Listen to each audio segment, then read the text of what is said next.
第1回鉄板時計選手権。どうも会長です。今回は会長がおすすめしたい鉄板時計を5本紹介したいと思いますので、ぜひ最後までご覧ください。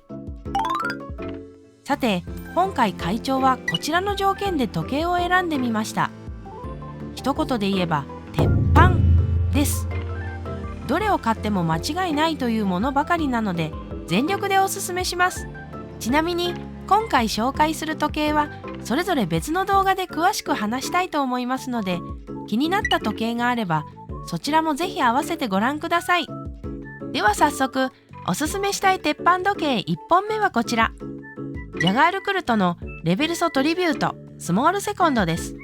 ジャガールクルトはスイスの名門、技術力の高さに定評があるブランドで、ジャガールクルトのアイコンといえばこのレベルソです。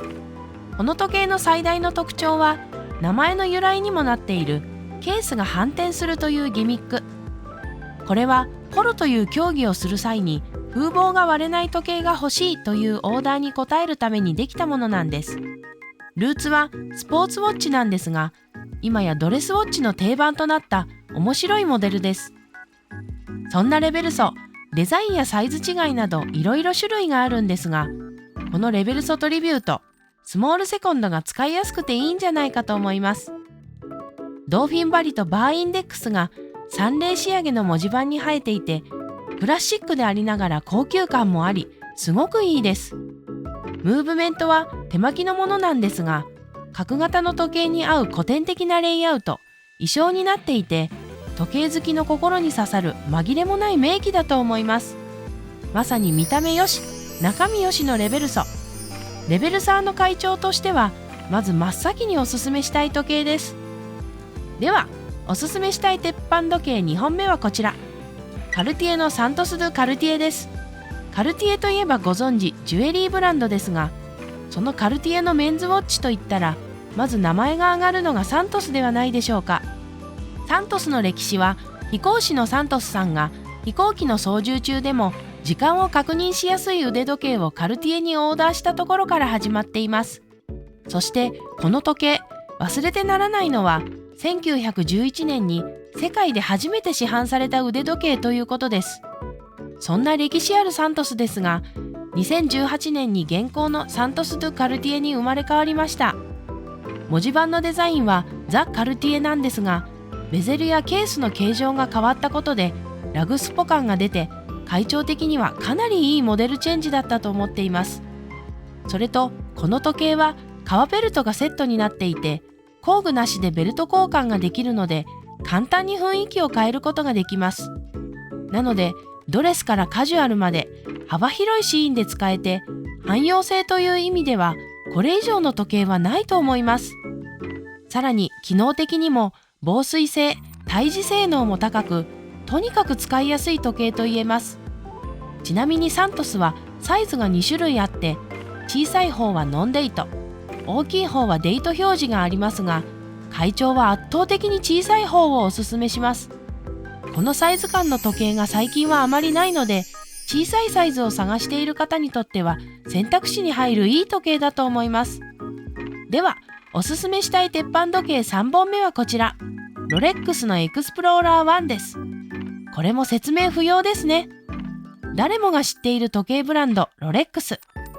キムタクがドラマで着用していたでおなじみのエクスプローラー1。何を今更という感じですが、改めてこのエクスプローラー1の魅力に触れてみたいと思います。まず機能的な面で言えば、防水性、耐磁性、耐衝撃性が高く、さらに現行品はパワーリザーブが70時間になったので、実用性が圧倒的に高いというのが魅力でしょう。そしてデザインは視認性が高く、とても実用的。エクスプローラー1は誕生してから70年間デザインがほとんど変わっていないんですが、普遍的な魅力があって、これはもう完成されていると言っていいかもしれませんね。そのくらいいいデザインだと思います。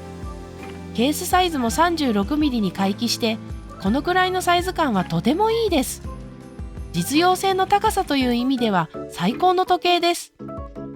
初めて買う高級時計は何がいいか、という質問に対するベストアンサーはエクスプローラー1であると言っても否定する人は少ないんじゃないでしょうか。とベタ褒めしてみましたが、この時計にはとても大きな問題があります。それは正規販売店では簡単には買えないということです。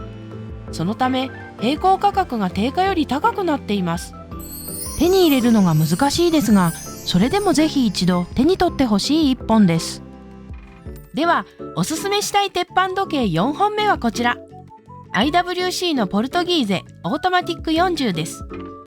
IWC はスイスのシャフハウゼンという都市にあるブランドです。シャフハウゼンはドイツとの国境の近くでドイツ語圏なんですが、この IWC の時計の特徴といえばドイツ的な質実剛健でしょう。その IWC のフラグシップモデルがこのポルトギーゼです。この時計は名前の由来にもなっていますが、ポルトガル商人が高精度の腕時計をオーダーしたことがルーツになっています。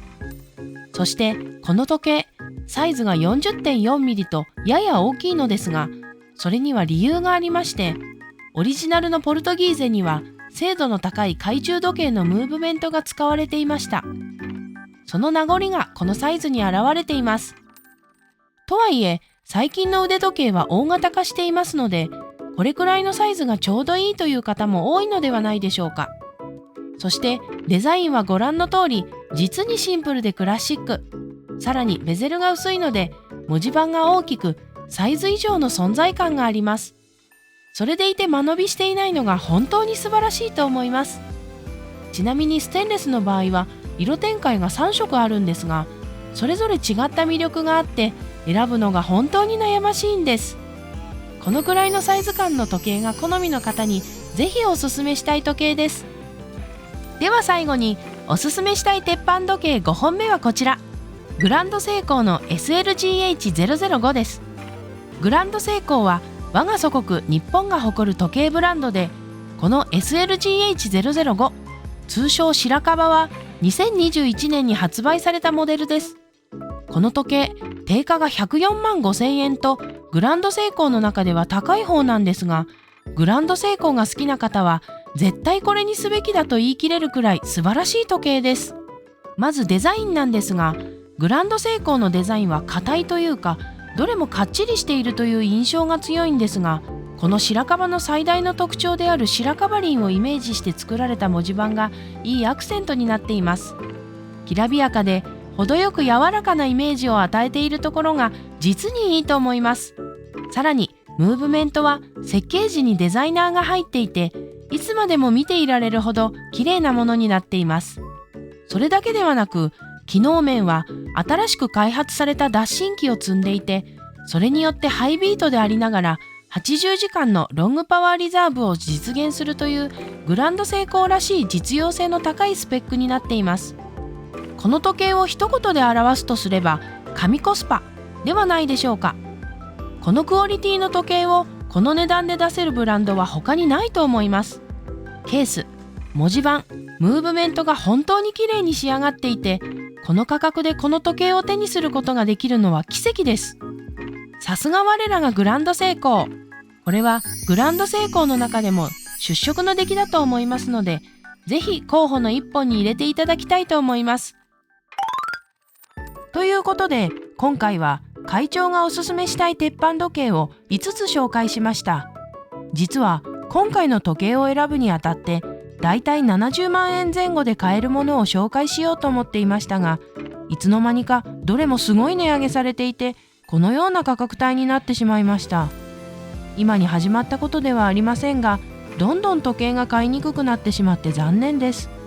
だからこそ失敗しないように時計を選びたいと思いました。それでは最後までご視聴いただきありがとうございました。